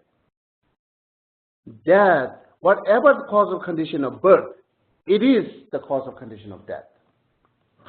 They don't have a separate. Some are thinking, yes, this is book, cause and condition, whatever comes.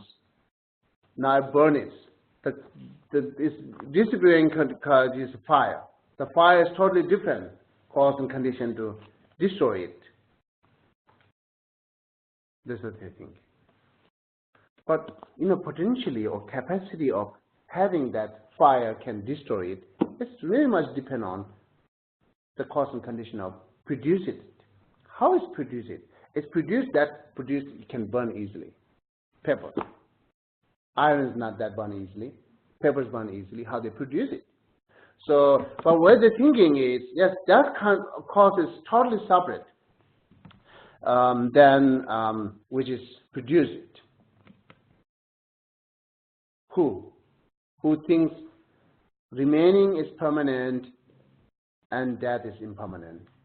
Therefore, self and person is common of both permanent and impermanent, combination of permanent and impermanent. So the combination of permanent and impermanent, very difficult to accept it. But that's how we think actually. Don't be surprised, we think that. We think, a combination of permanent and impermanent. We think I'm permanent now, because definitely we think I have a lot of plans after the class. So I'm not going to die tomorrow. I'm not going to die like next year. Permanent. Thinking is permanent, right? And then seeing, oh, Laura, I saw you yesterday. Pointing here, thinking as permanent. In my mind, I'm seeing you exactly how I saw before. Permanent. Don't be surprised. That's we have it. Okay. Whatever the impermanent and permanent, it goes like that in Buddhism, right? There are no combination of permanent and impermanent. Okay? So now I'm going to break with each. We have 10 minutes, so break it.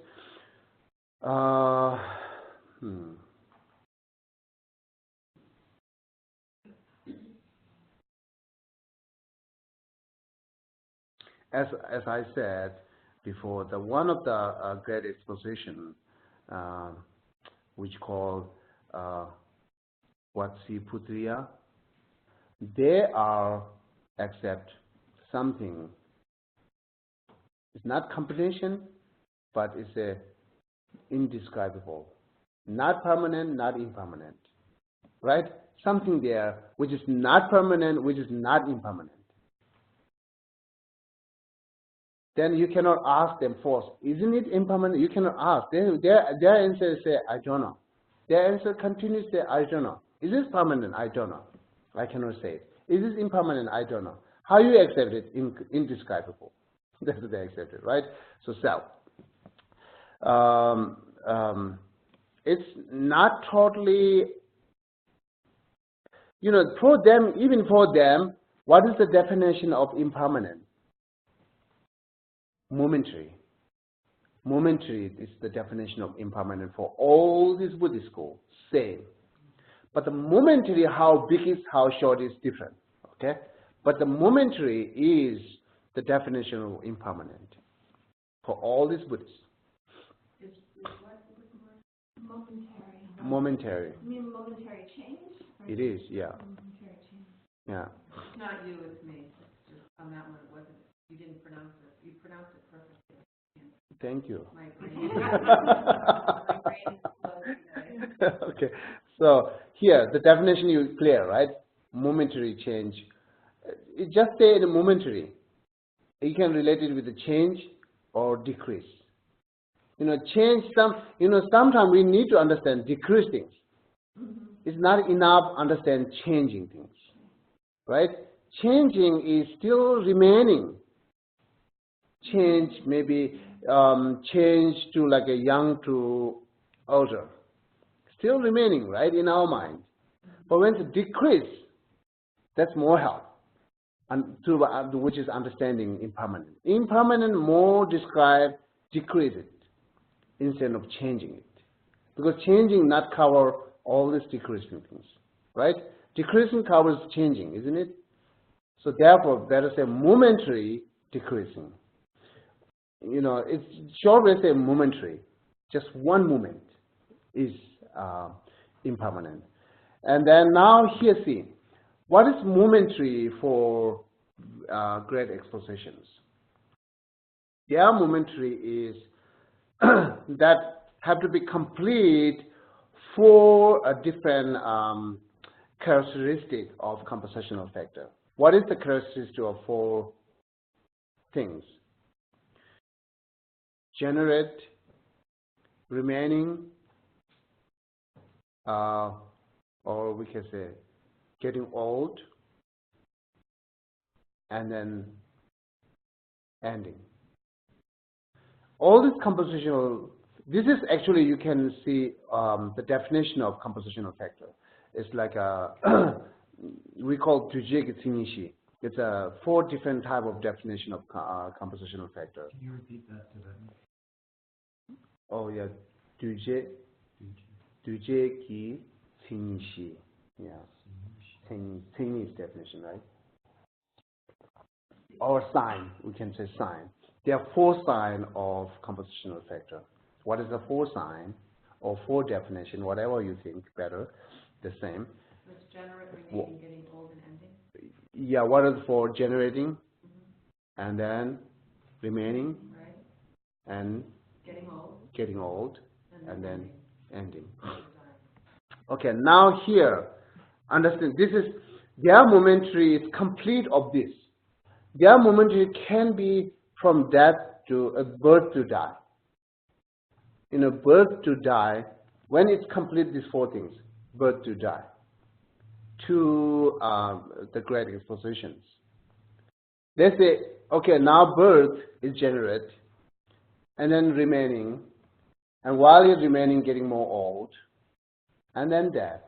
All these functions, 4 different functions, complete. When 4 different functions completed, that's one moment for them. Their impermanence is so long, right? Their impermanence not really says momentary, decreasing or changing. It's not said that. It's momentary, but what momentary is complete 4 functions momentary. Okay? So that's their impermanence. You look at when they give definition of conventional truth and ultimate truth. Conventional truth, which can, okay, don't go there. See, it's okay. So that's their expression of impermanent, right? And this is more suitable for us, actually. Our impermanent is, we see this house is impermanent when it's destroyed, right? When we see the tree is impermanent when it's destroyed, when we see ourselves is impermanent when we die, until then we not see it's impermanent, right? That's exactly they said. Generate it, produce it, remaining 80 years, 60 years, 100 years. And while you're remaining, it's getting more old, and death. All these 4 functions are completed, that's one moment, right? Therefore, what we, like other tenants are saying, okay, this is not the subtle impermanent. It's still gross. It is impermanent, yes, but it's gross impermanent. The gross impermanent. Well, but the difference is, well, they say, well, the remaining is not saying is permanent. Still is impermanent. Right? The remaining is go, move, right? This still is impermanent, but the non-Buddhists said, like, remaining is permanent. But what they say is, remaining is long, but it's not permanent. Therefore, it's called impermanent of continuum, all gross impermanent. Right? In Lamrim, when we do practice of that impermanent, it's gross impermanent. We're practicing gross impermanent, not the subtle impermanent. Death impermanent, thinking it death impermanent. So therefore, that's the great exposition except that way, the great like the gross impermanent. Okay. And then Sutra school has a big difference. Sutra school is saying it's still same that except that momentary decreases the definition of impermanent, but that momentary is very short period. Momentary.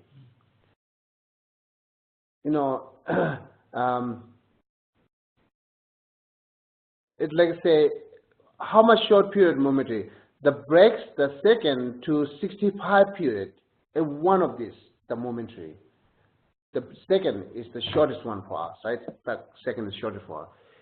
So this second is, you can break into 65 different periods, and then one period is that shortest moment. That's what they understand of impermanent. That much shortest moments, they change it.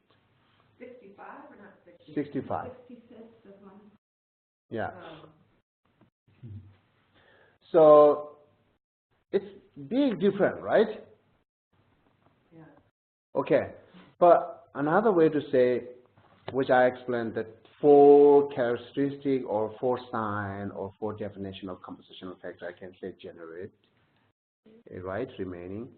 But here, not as accepting as like a great exposition accept. Great exposition accept is generate and remaining long, aging, then death, right? But all these 4 characteristics function at the same moment, at the very period first time. All these 4 comes together. Whatever's produced, it's decreasing at the moment. Same time decreasing. Because there are no momentary that's remaining long. Right? Whatever produced or generate at the same moment is decreasing. So every second it's happening. Every second, more than second, more like a more, you know, that's, yeah. Yeah. And then same time is decreasing. At the same time is aging. At the same time is ending. Right? All these 5 characteristics works same time. You need to be explained on that, difficult to understand it. Far more understand better that's remaining long and death, right? But this is all these characteristics happening at the same time. That's how they describe impermanent. The Sutra school, right?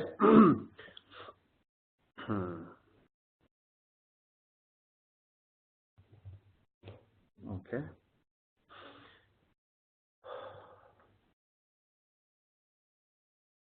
Therefore, they said all this compositional factor is never remaining.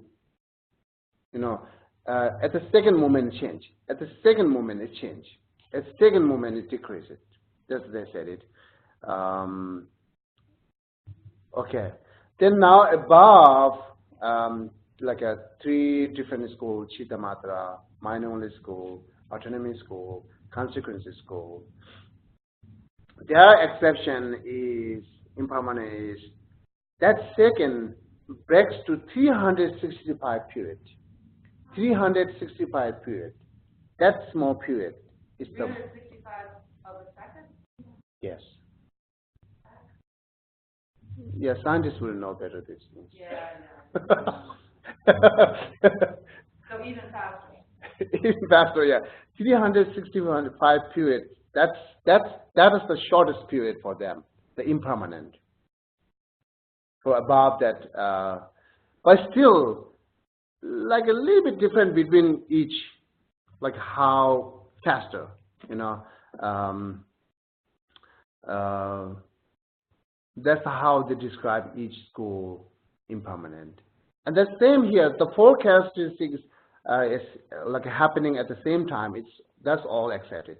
From Sutra school to Prasangika school, accepted it, the 4 characteristics of compositional factor happening at the same time, except great expositions, right? And the momentary is big different.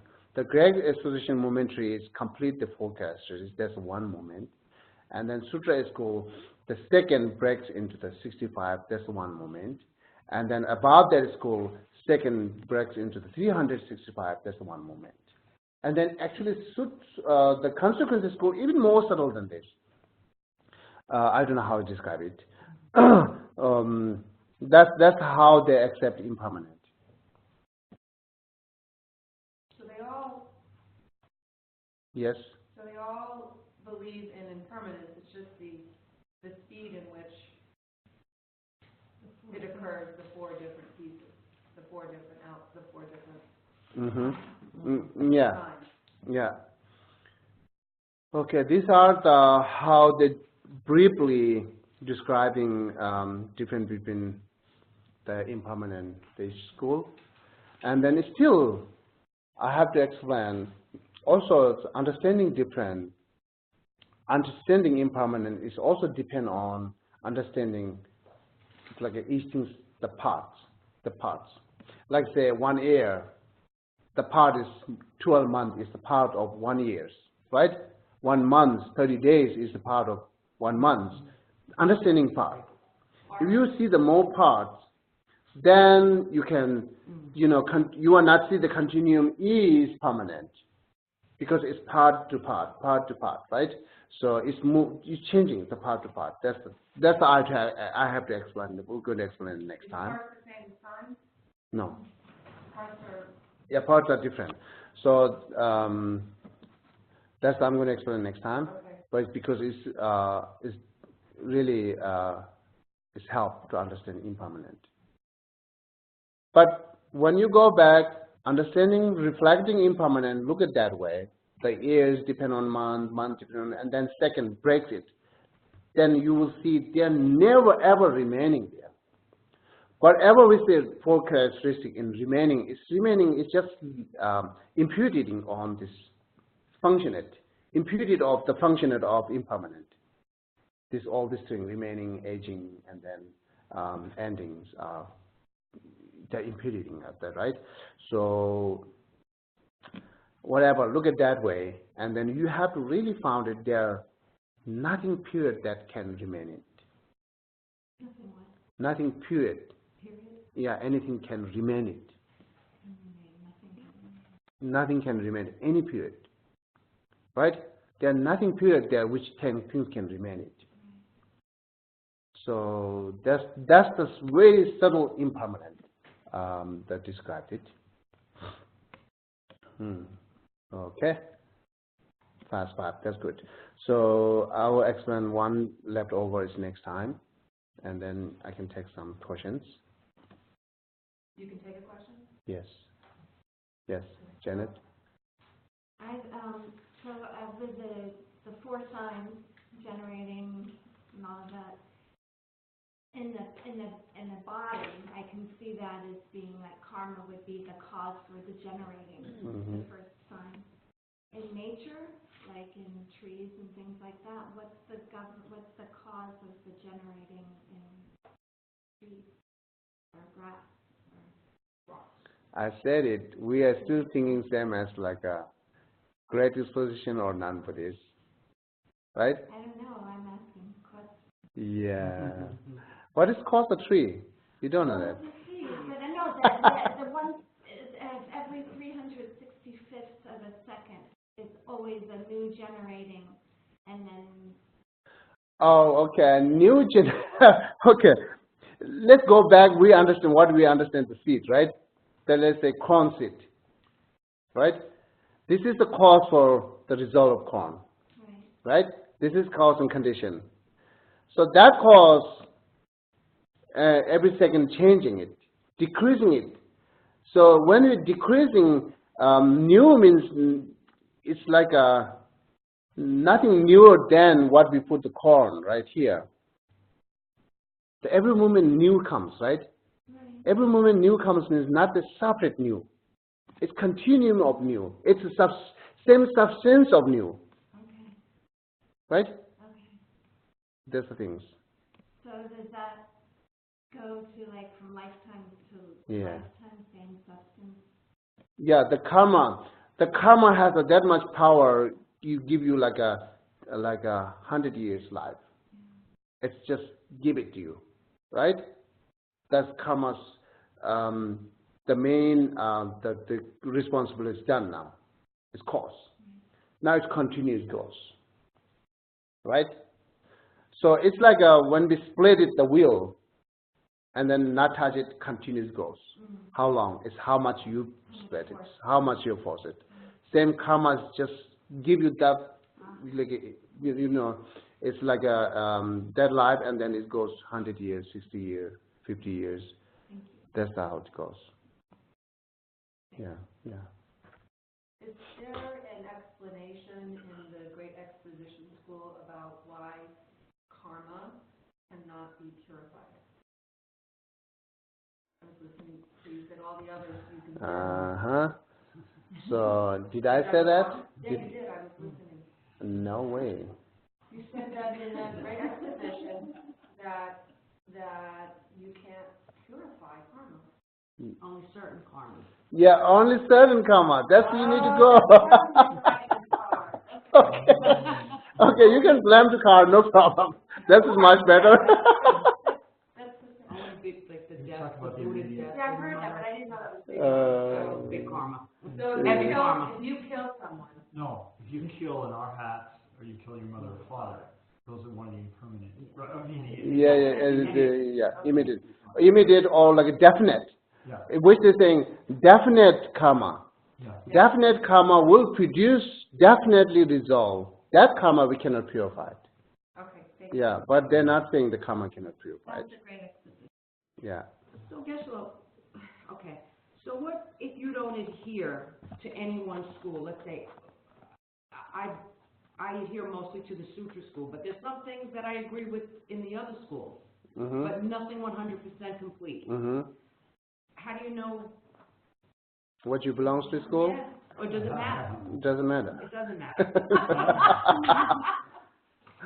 Okay. Doesn't matter. Find out what school you belong to. Yeah, well, But you know, I agree with you. another thing here.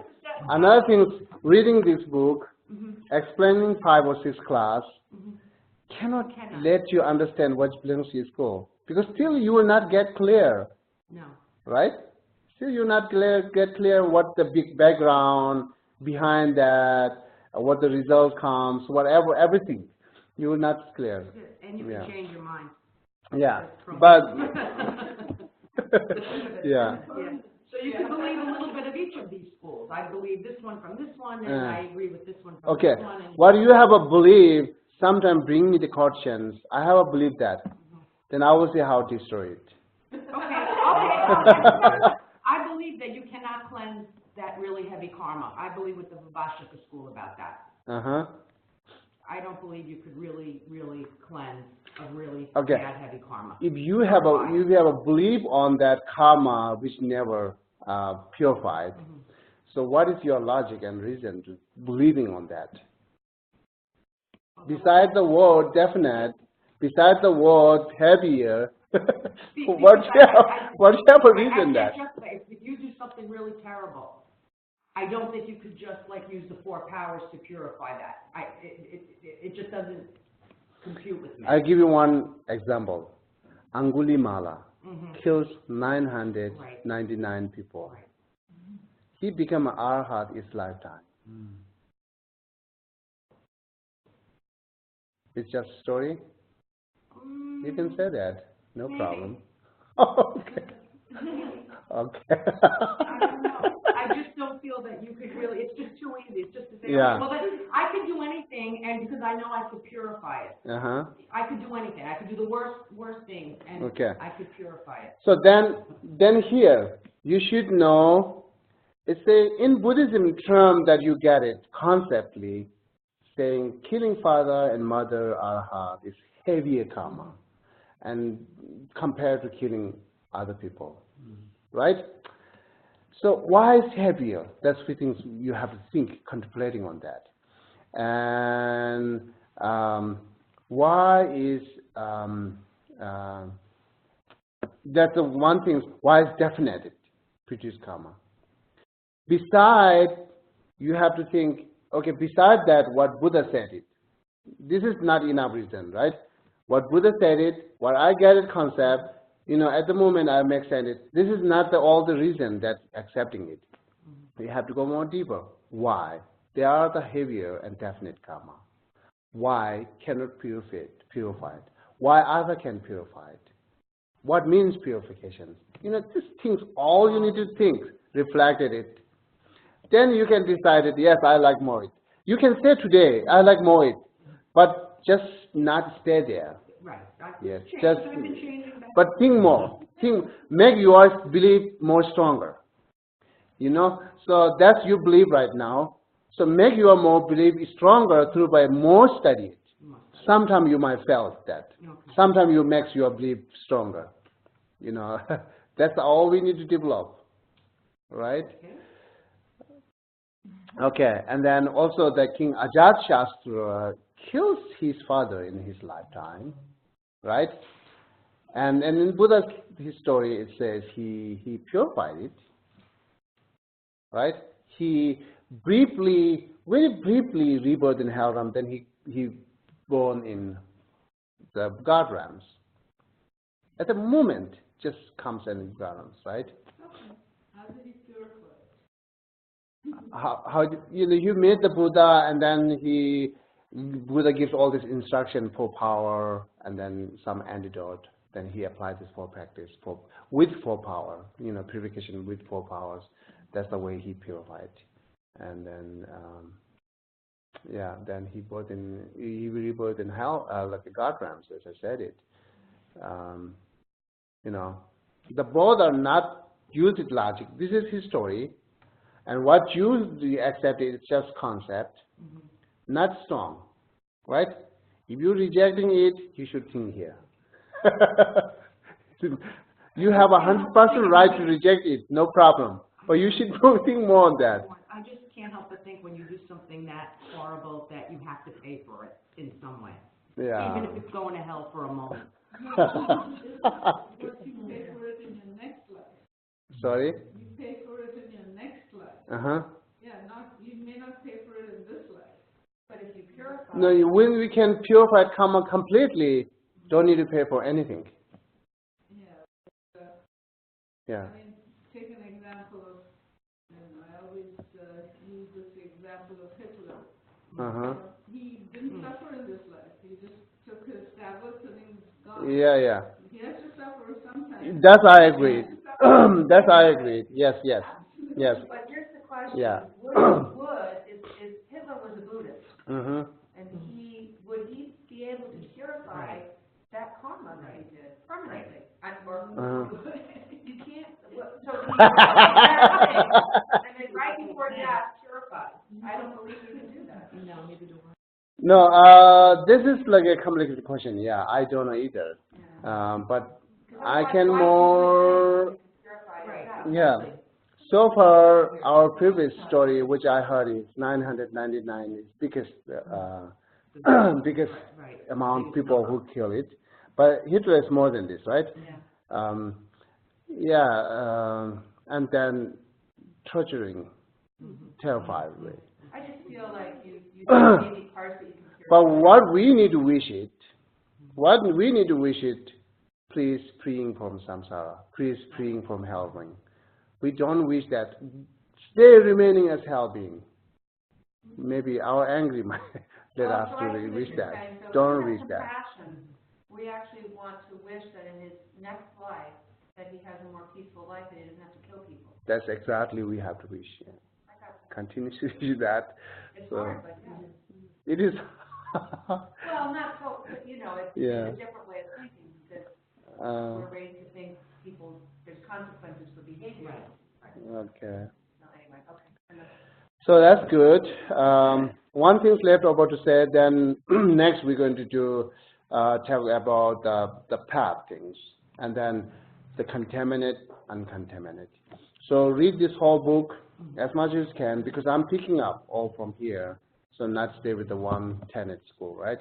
So therefore, contaminate, uncontaminate. I will talk the contaminate, uncontaminate. While talking it is related to the path. Path is related with the Buddha nature. I will cover this all the next class, right? Do you want to Try. mention that you're going to continue at some point this class? So originally it was going to end next week, but we'll offer it. Well, yeah, one or two more class. Maybe I think we should go. Yeah, because I will take contaminate, uncontaminated one class, and then next two like a selflessness, nirvana is peace. Or take two more class. Yeah, two more class. But I'm going very fast. Okay, I'm definitely covering it. Okay, so that's great then. Have a nice day with the sunny day.